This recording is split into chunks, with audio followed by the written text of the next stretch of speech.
안녕하세요. 저는 30대 후반 주부입니다. 제가 이렇게 사연을 보내게 된 이유는 우리 시어머니, 아니 우리 엄마가 너무 그리워서 그분의 큰 사랑에 감사한 마음을 전하기 위해 이렇게 글을 쓰게 되었습니다. 저는 고아입니다. 고아라는 말은 말 그대로 부모를 여의거나 부모에게 버림받아 몸붙일 곳이 없는 아이라는 뜻이죠. 그렇습니다. 저는 부모에게 버림받은 아이였어요. 제 머릿속을 떠나지 않던 버려진 아이라는 말은 평소에 지울 수 없는, 아무리 지우려 해도 지워지지 않는 것처럼 저를 따라다녔습니다. 고아원에서 우리는 그렇게 교육을 받았고요. 세상에 자신 말고는 그 누구도 믿어서는 안 되며 모든 것은 오롯이 혼자 지켜내야만 한다고요. 저는 그렇게 이를 악물고 살았습니다. 아니, 살아야 했습니다. 그런 제게 세상은 단 한 번도 따뜻한 적이 없었어요. 어쩌다 친구를 사귀게 되어 친구 집에 놀러 가게 되면 첫 질문은 엄마 아빠는 뭐 하시니 또는 너는 어디에서 사니였습니다. 제 입에서 고아라는 말이 나오거나 고아원에서 산다는 말을 하면 친구 부모님의 얼굴은 창백해졌죠. 눈치 보는 것이 일상이었던 저는 그들의 표정을 한눈에 읽을 수가 있었습니다. 그리고는 다음 날 제 눈치를 보며 멀리하던 친구들. 이러한 일은 항상 되풀이되었으며 저는 이 모든 것을 받아들이며 철저하게 혼자가 되어갔습니다. 그리고는 세상을 향해 잔뜩 나를 세우며 나를 지키기 위해 감정 따위는 철저히 감추고 살았습니다. 대부분 호의를 가지고 다가오는 그 모든 일을 철저히 차단하며 이 거친 세상에서 살아남기 위해 몸부림을 치며 그렇게 살았습니다. 그런 제게 한 사람이 다가왔어요. 웃음이 무엇인지도 모르던 제게 웃음을 가르쳐준 사람. 세상이 그렇게 차갑지만은 않다는 것을 가르쳐주던 그런 사람이었습니다. 그냥 있는 그대로의 나를 인정해주는 그런 사람이었습니다. 나 고아예요. 라고 힘겹게 꺼낸 나의 말에 그래서요? 그게 왜요? 라고 의아한 표정을 지어 오히려 나를 놀라게 하던 그런 사람이었습니다. 평생을 고아라는 족쇄에 갇혀 스스로를 가둬버렸던 나를 처음으로 밖으로 꺼내준 사람이었습니다. 당신 이름은 고아가 아니라 이지선이에요. 라고 단호하게 말하던 사람. 네, 그렇습니다. 그 사람이 지금의 제 남편입니다. 무엇 하나 부족할 것이 없던 사람이었어요. 이런 사람이 왜 나를 좋아할까? 이러다가 또 버려지는 것은 아닐까?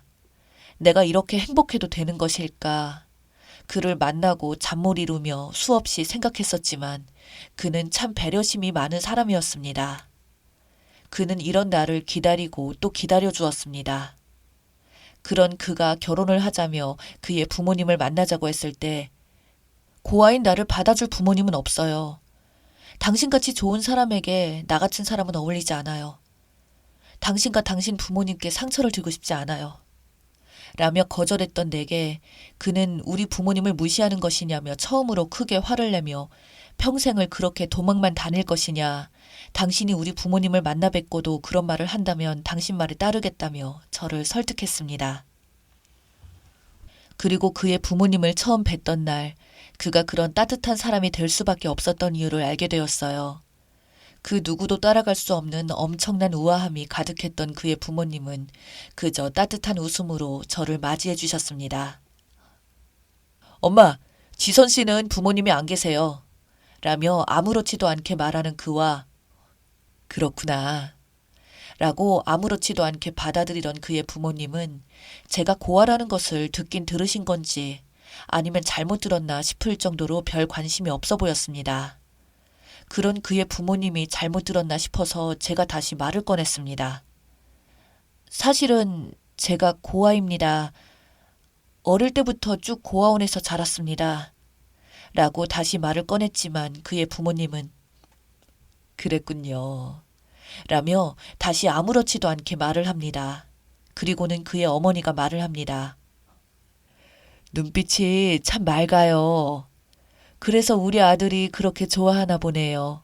라며 활짝 웃습니다. 그러고는 나도 지선 씨의 맑은 눈이 참 좋네요. 눈은 사람의 모든 것을 대신하죠. 라고 말을 합니다. 그 순간 나도 모르게 눈물이 쏟아졌어요. 주체할 수 없을 정도로 눈물이 쏟아져 나왔습니다. 그리고 울고 싶을 때는 그냥 울어도 돼요. 라고 말하며 저를 가만히 안아주던 그의 어머니와 그 옆에서 괜한 말을 해서 애를 울렸다며 걱정스럽게 말하던 그의 아버지의 모습에 저는 더 큰 소리로 울어버리고 말았습니다. 단 한 번도 느껴보지 못했던 그 따뜻한 배려에 저는 그렇게 처음으로 고아라는 족쇄에서 벗어날 수가 있었습니다. 가족이 무엇인지 처음으로 알게 되었던 그날, 아니 처음으로 가족이 생긴 그날은 평생 잊지 못할 기억이 되었습니다. 그렇게 그와 결혼을 하고 정말 행복한 나날이 계속되었습니다. 그의 부모님은 정말 좋은 분들이셨습니다. 남편보다 더 의지를 할 정도로 너무 좋은 분들이셨어요. 정말 딸처럼 아낌없이 사랑해 주셨습니다. 고등학교 졸업장이 전부인 제게 공부를 더 해보면 어떻겠냐고 제안을 해주시던 분들, 꼭 대학이 아니어도 괜찮으니 혹시 하고 싶은 공부가 있으면 더 하라고 해주셨습니다. 아낌없이 지원해 주시겠다고요. 대학 시험 보러 가던 날 도시락을 싸서 아침 일찍 응원을 하러 오셔서 아침부터 저를 펑펑 울게 만들던 분들이셨습니다. 내가 왜 이런 행복을, 이런 사랑을 받아도 되는지 불안하게까지 한 그런 날들이 계속되었고, 그렇게 아이를 낳고 어머님 아버님께서 아이를 돌봐주시고 저는 일을 할 수가 있었습니다. 모든 결정은 제가 할 수 있도록 해주셨고 제 결정을 우선으로 존중해 주셨습니다. 정말 많은 것들을 일깨워 주시거나 하셨습니다. 너는 더 많은 것들을 누려도 될 만큼 소중한 아이란다. 어떠한 결정 앞에 설 때마다 제게 용기를 주시던 우리 어머님. 어머님, 당신 덕분에 저는 제 아이에게 당신이 했던 말을 그대로 전해주고 있어요. 당신에게 받은 사랑을 나의 소중한 아이에게 제대로 정성껏 전해주고 있습니다. 그런 저희 어머니가 아프셔서 글을 쓰게 되었습니다. 하늘이 무너져 내리는 것이 이런 것이구나 라며 몇 날 며칠을 울었을까요? 점점 병에 지쳐가시던 어머님을 위해 회사를 그만두고 병간호를 시작했습니다. 제발 우리 어머님을 살려달라고 얼마나 많은 기도를 했을까요? 세상의 모든 신들에게 기도를 했던 것 같습니다. 제발 내게서 우리 어머니, 아니 엄마를 뺏어가지 말아달라고요. 어머님은 간이 좋지 못하셨습니다. 간을 이식받아야만 했습니다. 남편과 어머님과 어머님의 형제분들이 검사를 받았지만 적합자가 없었습니다. 아버님은 자식을 하나만 낳은 것을 후회하시면서 그렇게 눈물만 흘리셨고 저는 남편이 처음으로 무너지는 모습을 지켜봐야 했습니다. 그런 가족들에게 제가 검사를 해보겠다고 했습니다. 아들도 맞지 않는데 너가 맞겠냐며 다들 말렸지만 저는 그 혹시 모르는 그 1%이더라도 해봐야 한다고 검사를 했고 그렇게 검사 결과가 나오던 날 어찌나 떨리던지 떨리는 손을 부여잡고 부디 적합하기를 간절히 기도했습니다. 그리고 놀랍게도 제가 적합하다는 그 말을 듣고 저는 알 수 있었습니다. 어머니와 제가 그냥 우연히 만난 것이 아니란 것을요. 그렇게 어머니께 이제 다 괜찮다고 말을 꺼냈지만 어머니의 대답은 뜻밖이었습니다. 지선아, 네 마음은 정말 고맙구나. 하지만 부모는 말이야, 자식에게 위험을 주면서까지 살고 싶어 하지는 않는단다. 모든 어미가 그래. 자식이 잘못될 수도 있는데 나 살겠다고 자식을 아프게 하는 어미는 없단다. 훈이가 적합하다고 해도 엄마는 그랬을 거야. 또다시 눈물이 흐르는 것을 감추며 이번에는 제가 단호하게 말을 했습니다. 그럼 엄마가 죽어가는데 가만히 보고 있을 자식이 어디 있냐고요. 남게 될 자식들 생각은 안 해보냐고요. 적합하다는 판정이 나왔는데도 시도도 안 해보고 그냥 그렇게 보내냐고요. 그럼 남겨진 우리는 어떠한 마음으로 살아가야 하는 거냐고요. 어머니는 지금까지 제 결정을 존중해주지 않았느냐. 이번에도 존중해달라고 저는 정말 단호하게 말했습니다. 그러자 어머니는 앞으로 아이를 다시 못 가질 수도 있고 약을 평생 먹어야 할 수도 있는 일이라고 의사에게 들었다며 옆에서 그걸 어떻게 지켜보냐며 눈물을 흘리셨어요. 엄마란 이런 것이었네요. 자식이 항상 먼저인 사람. 그런데 저를 낳아준 엄마는 어떻게 저를 그렇게 버릴 수 있었을까요? 엄마는 이렇게 자식만 생각하고 자식이 아플까봐 걱정만 하는 존재인데 말입니다. 가슴이 미어진다는 말이 이런 말이었네요. 그런 어머니와 수술실로 들어가는데 저는 정말 하늘에 감사드렸습니다. 제가 어머니께 해드릴 수 있는 무엇인가가 있다는 것이 얼마나 감사한지요.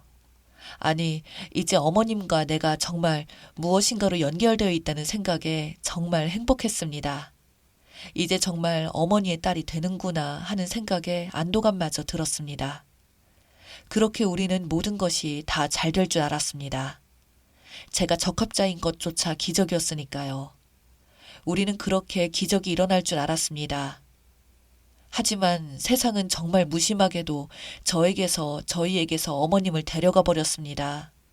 이식수술로 처음에는 괜찮았으나 갑자기 안 좋아지면서 어머님은 그렇게 떠나가셨습니다. 너무 허무해서 눈물도 나오지 않더라고요. 믿기지도 않았고요. 세상이 유독 나에게만 이렇게 가혹한지 이해할 수가 없었습니다. 다들 행복하기만 한데 내가 행복해지면 안 되는 것인지 좌절하고 하루하루 참을 수 없는 불합리함에 신을 원망하고 있을 때 이모님이 찾아오셨습니다. 어머님의 남기고 간 것을 전해줘야 한다면서요.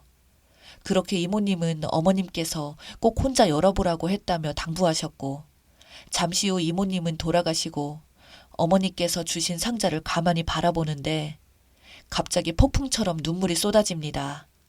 하지만 저는 감히 상자를 선뜻 열어보지 못했습니다. 몇 날 며칠을 눈물만 흘리다가 상자를 열어본 어느 날 저는 심장이 멎는 듯한 아픔을 느껴야만 했습니다. 그곳에는 사랑하는 내 딸아 라고 시작하는 어머니의 편지와 통장이 하나 있었습니다. 너가 이 상자를 열어보았다면 나는 이미 이 세상에 없겠구나 라고 어머님은 혹시 모를 죽음에 대해 미리 준비하셨던 것 같습니다. 그리고는 엄마가 오래오래 살아서 너를 지켜주고 싶었는데 너무나 미안하구나. 딸에게는 엄마가 꼭 있어야 하는데 우리 딸 앞으로 어떻게 지낼지 엄마가 걱정이 많아. 너의 정성에도 불구하고 이 못난 엄마는 너에게 상처만 주고 떠나는구나. 사랑하는 딸아, 항상 비상금은 있어야 한단다. 이 엄마가 결혼할 때 너희 외할머니가 통장을 하나 주더구나. 항상 지니고 있으면 든든할 거라고. 엄마는 살면서 힘이 들 때마다 할머니가 주신 그 통장을 열어보며 힘을 냈어. 우리 딸도 그랬으면 좋겠구나. 너가 힘이 들 때마다 엄마 생각하면서 잘 이겨냈으면 좋겠구나. 우리 딸 처음 보던 날 너의 맑은 눈이 다시 생각나는구나. 이번 생에는 비록 조금 늦게 왔지만 다음 생에서는 조금 더 빨리 엄마에게 와주렴. 다음 생에서도 엄마 딸 하자꾸나 딸아. 사랑하는 내 딸아, 너는 참 소중한 아이란다. 너는 더 많은 것을 누려야 한단다. 잊지 마렴. 항상 너를 소중히 생각하렴. 사랑하는 내 딸. 사랑하는 우리 엄마, 그곳에서는 아프지 마세요. 이제 딸 걱정은 하지 말고 편히 쉬세요. 사랑하는 우리 엄마, 당신의 커다란 사랑을 감히 따라갈 수 있을지 모르겠으나 나는 앞으로 당신의 딸로서 창피하지 않게 베풀고 배려하고 살겠습니다.